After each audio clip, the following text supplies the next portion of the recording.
We are again in the nosleep thread from Reddit, and the title of the story is Our flight attendants had us close the blinds.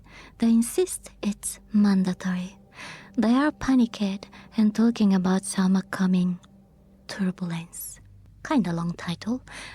So, let's start. I began my flight around 9 hours ago. I left New York for Singapore, which would have me fly for around 19 hours, making sure to pack sleeping pills and chewing gum for my horrifying ear and jaw pain. My sinuses always act up when the pressure changes. And I dreaded this flight, especially because I had to do it alone for some conference. I listened absently to the instructions the flight crew gave us, gestures to oxygen masks, emergency exits, first aid, and so on. They mentioned the Wi-Fi, the food menu, etc. The closest attendant was a girl with a tight bun and bubblegum pink lipstick. She had an overly sober expression plastered on, and even though her lips were stretched into a smile, her eyes weren't. After the usual part, some other specifications followed. Ladies and gentlemen, please keep in mind that we will be flying very high and the pressure change might affect you. In case you are feeling extremely sick and experience very serious headaches, do not hesitate to notify the crew. We might experience turbulence when we reach a certain point, and should a critical moment occur, please do listen to instructions of the crew and the captain and follow them precisely. I didn't really care about whatever they had to say. I doubted the crew would help me with my piercing sinus pain. The moment we took off, I swallowed the sleeping pills and dozed off. I had some music on and my sleeping mask on, so I got completely cut off by the rest of the plane. I remember some dreams that seemed to clog my head the way fever dreams do, of shaped twisting and convulsing bigger than I wanted them to be, stretching and taking up space, straining my mind. I remember the feeling of being held down by shapes as heavy as a lead, the feeling of hotness and itchiness. This bleak and irritating obscurity was soon completely ravaged by a sharp, explosive pain reverberating directly through my jaw. The pain pierced through my sleeping pill magic and startled me awake, wide-eyed and confused at the darkness. That was actually my sleeping mask, sweating and nauseous. I finally yanked it off, but I couldn't focus my eyes on anything as pain just kept exploding like fireworks into my jaw, between my eyes and right between my throat and my ear canal. It was like nothing I'd ever felt before. I couldn't even cry or talk. I was just too perplexed, too shaken. I endured the next hours or minutes, praying for it to just end. Hammers were hitting my eye sockets and my temples, and screwdrivers were being jammed into my gums and nostrils. I felt my stomach rise up to my throat, and suddenly a terrible tightness and convulsions took over my neck and chest. Wow.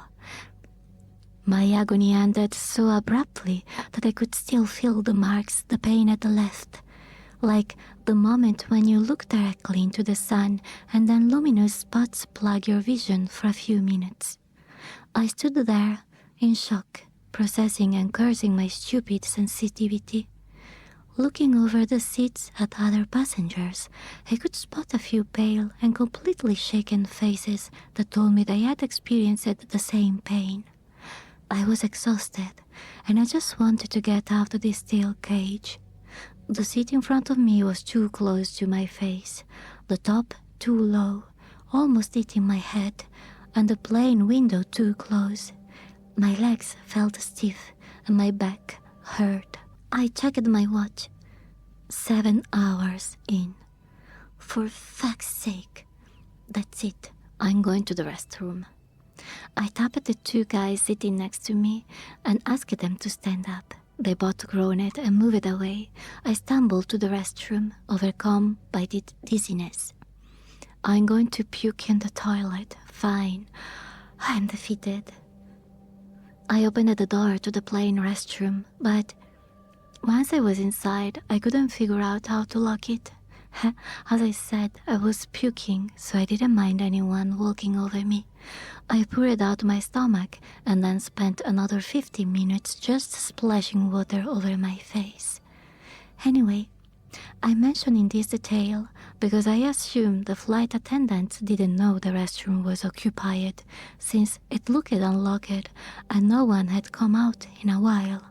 Otherwise, they wouldn't have let me hear the following conversation. Should we do it now? I'm not sure. I wasn't even supposed to take this fucking flight. Calm down. If they panic, it will only be worse. We need to just be very, very careful, Joe. Yeah, sure. And if we crash? We won't crash. We did this many times and nothing happened. Calm down. I just think they should. I unfortunately gagged really loud, and it was truly unexpected, and they heard me and stopped. I proceeded to puke some green juice. I flushed, which sounded like another engine of the plane was right there in the toilet. Fuck my life. I opened the door and gave them an awkward smile as I hopped to my seat. The two attendants looked at me as if I were of the family function and had walked into them talking shit about me. I went back to my seat. I wanted to die. I was quickly reminded of my awfully claustrophobia-inducing seat. I just wanted to go back to sleep, so I swallowed a pill and slapped the mask over my face. Ladies and gentlemen, please close off your window shades immediately. This is mandatory and for your safety and the safety of other passengers. I couldn't drift off, however, because I felt a hand over me. Hey, what the fuck are you doing? Please close your blind. The flight attendant chick is going crazy over this, mumbled the boy next to me while pulling the shade down. All of the flight attendants were watching over their own seat section. The girl watching over us was biting her lip nervously and gripping the seat with her tense fingers, her knuckles almost white. She noticed I was staring at her and gave me a grimaced smile. In the dim lights of the plane, the tension was almost palpable. No one was talking. All blinds were closed. All was silent. The little tablet on my chair showed we were flying over the North Atlantic, entering the polar zone. Open ocean. No land. What exactly weren't we supposed to see? Some military ship? Some military base? I suddenly felt pressure behind my eyes. The feeling of nausea returned. I felt as if I was hanging upside down. I tried to swallow. I popped some gum into my mouth. Another 11 hours to go. Fuck me. The plane was awfully silent, and if that didn't scare me, the look of the flight attendants sure did. Their eyes were constantly darting to each shade, and they were breathing heavily. They wouldn't act like that for some fuck-ass military base. They look at the way animals do when they're desperate, when they're in danger. Funny, we like to think that we are not animals, yet we get angry and nervous when someone stares at us for too long, even if they're doing that through a wall or an airplane shell. I felt a knot in my throat. Hey, why do we have to close the blinds? Asked some lady from behind me. We are flying over a layer of atmospheric radiation. The glare can temporarily blind or disorient you. came the automated response. So, it's temporary. Please mind the instructions, otherwise you will receive a fee. There is a real potential of damage. That seemed to shut the lady up. 10 minutes passed, then another 10. I tried to play some music, but I couldn't doze off, and now I felt as if my skull vibrated. Maybe it did. So did my chest. After an hour of uncomfortable silence, I was certain of the low vibration in my chest and head. Somehow, it felt familiar. A frequency so low, but so known to me. I had no idea what to think. The frequency went higher, and then everybody could hear it. Everybody could feel the whole plane vibrate.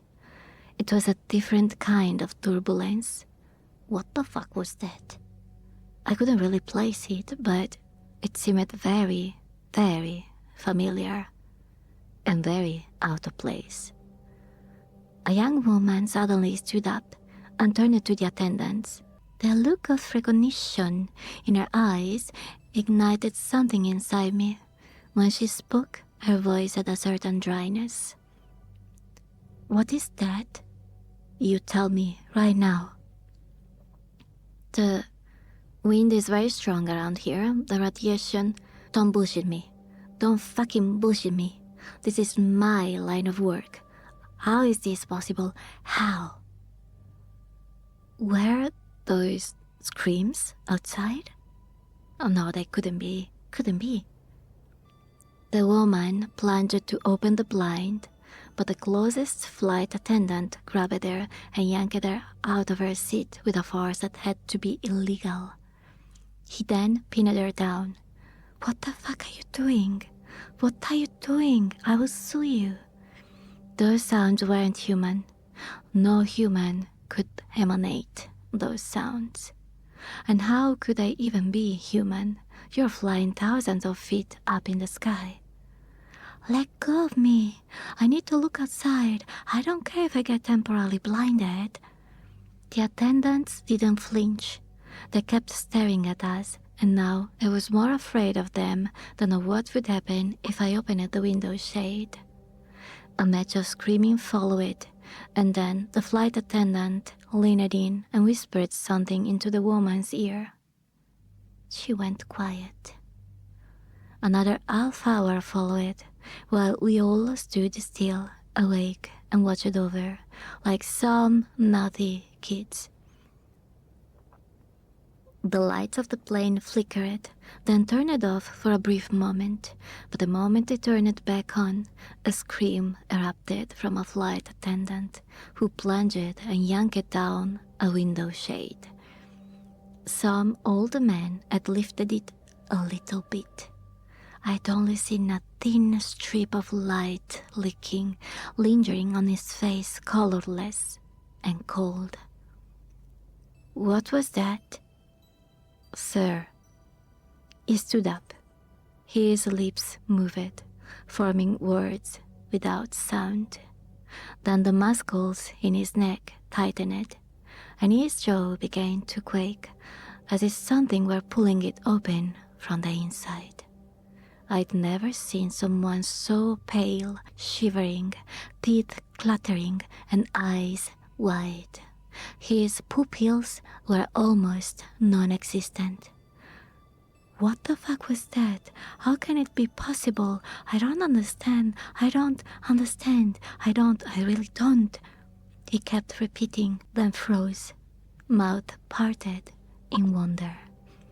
Then he looked up at us and muttered, "We are all going to die here."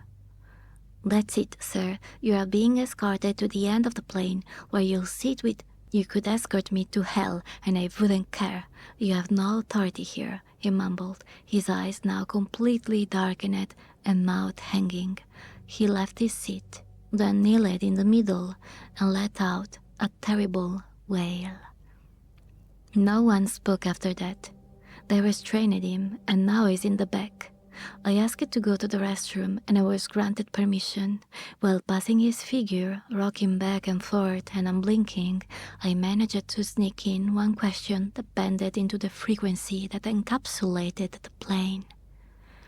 He answered between his clenched teeth, and his response had me puzzled until I reached my seat. My question had been, "What did you see?" Another half hour passed, and I glanced at the old man, only to see him cold and pale, eyes forever open. He was discreetly pulled into the cabin by an attendant. All of us are afraid to speak, but it is clear that we won't open the blinds. I wrote this with trembling hands, my chest vibrating and the pressure behind my eyes nauseating. I still have many hours left of flying above the ocean, and I can feel the unblinking gaze of flight attendants on me. I feel something coming. I feel something approaching us.